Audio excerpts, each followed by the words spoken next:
শূন্যের নিচে শূন্য বসালে যেমন যোগফল শূন্যই আসবে, ঠিক তেমনই যে আপনার নয় তার জন্য পুরো পৃথিবীর সাথে যুদ্ধ করলেও সে আপনার হবে না। আসসালামু আলাইকুম, লাইফ ক্যাপচারে আপনাদের সবাইকে স্বাগতম। আমি তাহমিনা বলছি ঢাকা থেকে। কেমন আছেন আপনারা সবাই? আমরা সবাই আলহামদুলিল্লাহ ভালো আছি। চলে এলাম বরাবরের মতো নতুন আরও একটি ব্লগ নিয়ে। আশা করছি শেষ পর্যন্ত সবাই সাথেই থাকবেন। আজকের ব্লগটা আমি শুরু করছি সকাল থেকে। এখানে আমি খুদের ভাত রান্না করছি। তো রান্নাটা পুরোটা আর আপনাদের সাথে আজকে আমি শেয়ার করতে পারিনি, তো বলছি খুদের ভাতের সাথে আমি আজকে আলু আর মসুরির ডাল দিয়ে দিয়েছি। আর এখানে আমি চালটাকে ভেজে গরম পানি দিয়ে দিচ্ছি। তো কাল থেকেই প্ল্যান ছিল যে খুদের ভাত রান্না করব, কিন্তু সকালে উঠে দেখি গ্যাস একেবারেই কমে গেছে। তো অনেক সময় আমি পানি চুলোর উপরে দিয়ে গরম করে আলাদা করে রেখেছি। অনেক সময় লেগেছে পানি গরম হতে। তারপরে এই যে চালটা ভেজে দিয়ে দিচ্ছি, নয়তো রান্না করা যেত না। কিছুদিন যাবৎ গ্যাসের প্রচুর পরিমাণের প্রবলেম করছে। শুধু আমার এলাকায় না, আমি জানি অনেক জায়গাতেই গ্যাস থাকে না। তাই সকালের নাস্তা, দুপুরে খাবার, সন্ধ্যায় আর রাতেরটা খেতে হচ্ছে আরও অনেক রাত করে। কিন্তু কি করার আছে, খেতে তো হবেই। আর এই তো আমার খুদের ভাতটা রান্না করা হয়ে গেছে।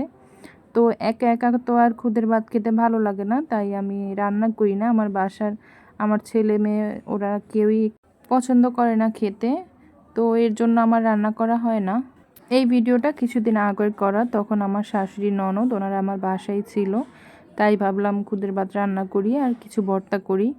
আর এই খুদের চালগুলো সবসময় আমার নানি বাড়ির থেকেই আসে। আমার মামি, আমার নানি ওনারাই পাঠায় দেয়। আর এই তো আমার খুদের ভাতটা রান্না করা হয়ে গেছে। দেখেন কি পরিমাণের ঝরঝরা হয়েছে।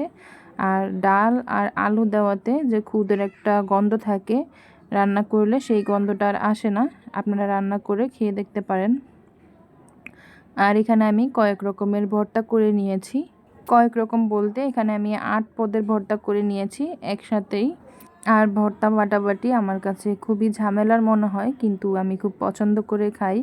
এখানে আছে তিসি ভর্তা, তিল ভর্তা, কালিজিরা ভর্তা, চিংড়ি মাছের ভর্তা, শুটকি ভর্তা, ধনিয়া পাতা ভর্তা, আর এটা হচ্ছে শীতল শুটকি ভর্তা।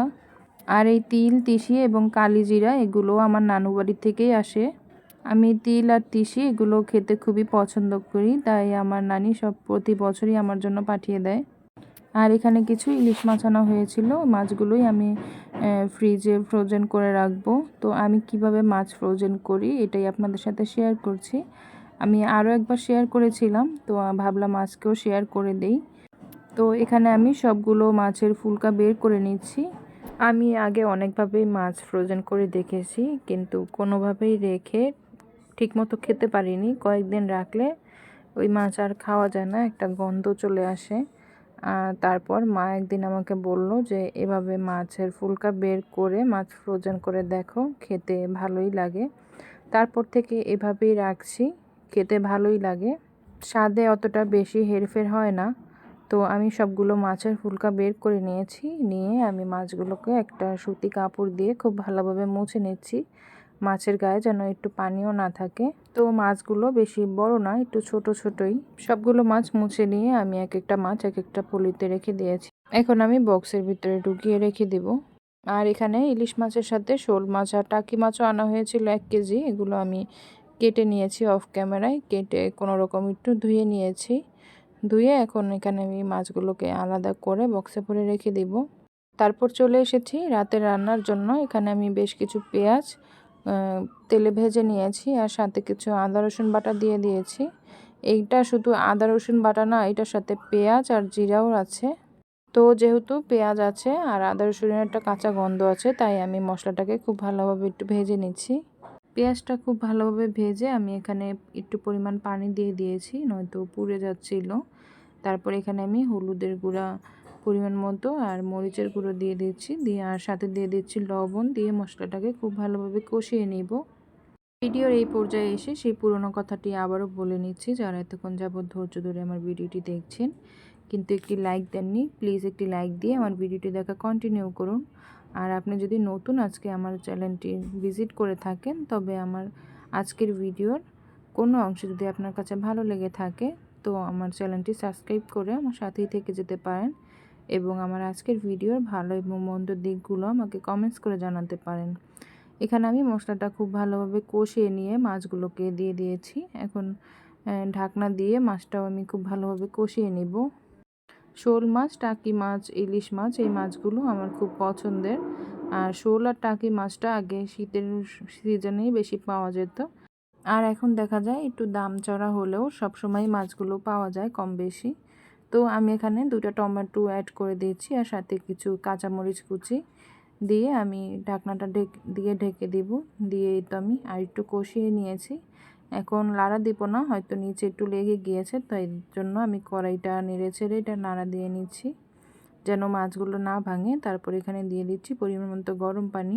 ভিডিওর প্রথমেই আমি বলেছিলাম যে যে আপনার নয় তার জন্য আপনি পুরো পৃথিবী যুদ্ধ করলেও সে আপনার হবে না। ঠিক তেমনই কিছু সম্পর্ক যদি আপনার নিজের না হয়, আপনি সেই সম্পর্কগুলোর জন্য যতই যা কিছু করেন না কেন, সেই সম্পর্কগুলো কখনো আপন ফিল হয় না।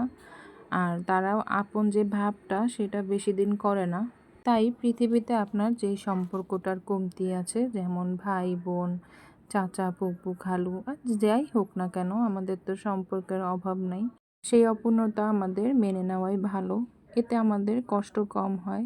আমরা যদি সেই সম্পর্কটা অন্য সম্পর্কের মাঝে খুঁজতে থাকি বা অন্য কারো মাঝে খুঁজতে থাকি, তখন আমাদের সেই খালি জায়গাটা যদি পূরণ না হয়, তখন না আরও কষ্ট অনেক বহুগুণ বেড়ে যায় যে আল্লাহ আমাকে এই জায়গাটা, আমার এই সম্পর্কের জায়গাটা কেন শূন্য লাগলো।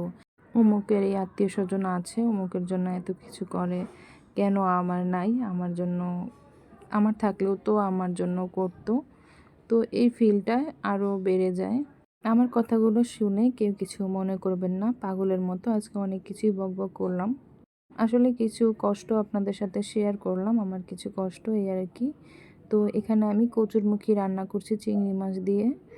বকবক করতে গিয়ে কোনো রেসিপির কোনো কথাই আপনাদের কাছে বলতে পারলাম না। এখানে আমার দুটো রান্না কমপ্লিট হয়ে গেছে। তো আজকের জন্য বিদায় নিচ্ছি। যারা এতক্ষণ যাবত ধৈর্য ধরে আমার ভিডিওটি দেখছেন তাদেরকে অসংখ্য ধন্যবাদ জানিয়ে বিদায় নিচ্ছি। আসসালামু আলাইকুম।